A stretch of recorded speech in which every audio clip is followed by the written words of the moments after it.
नमस्कार।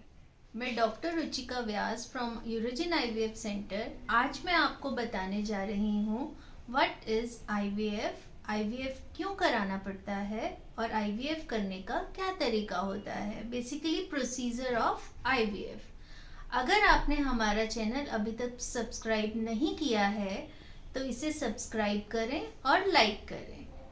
तो चलिए स्टार्ट करते हैं। What is IVF? आईवीएफ का मतलब होता है in vitro fertilisation. In vitro means outside the body, fertilisation means प्रजनन।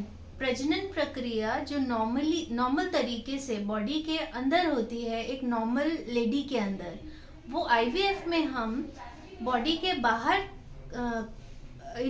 फर्टिलाइजेशन कराकर एम्ब्रियो बनाते हैं। एम्ब्रियो मतलब होता है भ्रूण। एम्ब्रियो बनाकर हम उसको लेडी में ट्रांसफ़र करते हैं और इस प्रोसीजर को हम आईवीएफ कहते हैं, इन विट्रो फर्टिलाइजेशन कहते हैं। अब मैं बताने जा रही हूँ आईवीएफ क्यों कराना पड़ता है।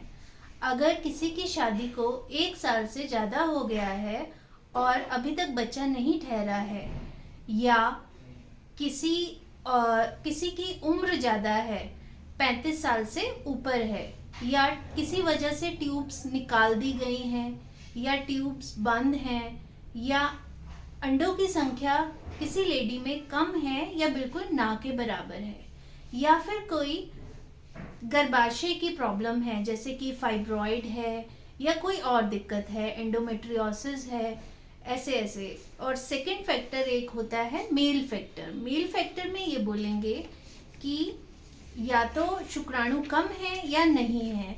और भी काफ़ी सारे फैक्टर मेल फैक्टर होते हैं आईवीएफ कराने के लिए, पर मेन जो है हम दोनों फैक्टर लेते हैं, लेडी का भी और मेल फैक्टर भी। तो इन सभी वजहों से आईवीएफ कराना पड़ता है। अब मैं बताती हूँ आईवीएफ का प्रोसीजर क्या रहता है। आईवीएफ कभी भी आईवीएफ स्टार्ट करवाना है तो वो स्टार्ट करवाएंगे हम हमेशा जब भी लेडी का महीने का दूसरा दिन होगा। महीने के दूसरे दिन पे लेडी हमारे पास आएगी, उस दिन हम उसके इंजेक्शंस शुरू करेंगे। ये इंजेक्शंस बेसिकली हार्मोनल इंजेक्शंस होते हैं। 10 से 11 इंजेक्शंस लगाए जाते हैं, जिसमें हम इंजेक्शंस लगाकर oocytes को डेवलप करते हैं। 10 से 11 इंजेक्शंस लगने के बाद हम 1 दिन का गैप देकर पेशेंट्स के एग्स को रिट्रीव कर लेते हैं। 10-11 इंजेक्शंस लगने के बाद हम पेशेंट को ट्रिगर इंजेक्शन लगाते हैं, वो एग मैच्योरिटी के लिए होता है। उसके बाद हम एम्ब्रियो बनाते हैं जो कि डिश पे बनता है लैब के अंदर, स्पर्म के साथ फर्टिलाइज करके। जो हमने एग रिट्रीव करे उनको हम फर्टिलाइज करते हैं स्पर्म के साथ। स्पर्म जो लेते हैं वो हम वॉश्ड सीमेन से लेते हैं, वो लेके पेट्री डिश पे हम दोनों को फर्टिलाइज कराते हैं और एम्ब्रियो बनाते हैं। एम्ब्रियो को अगर हम थोड़ा सा ज़्यादा उसको स्टेज बढ़ाएं, उसकी थोड़ी सी और डेवलपमेंट कराएं, तो उसको हम ब्लास्टोसिस्ट कहते हैं। ब्लास्टोसिस्ट ट्रांसफ़र के रिजल्ट्स और अच्छे माने।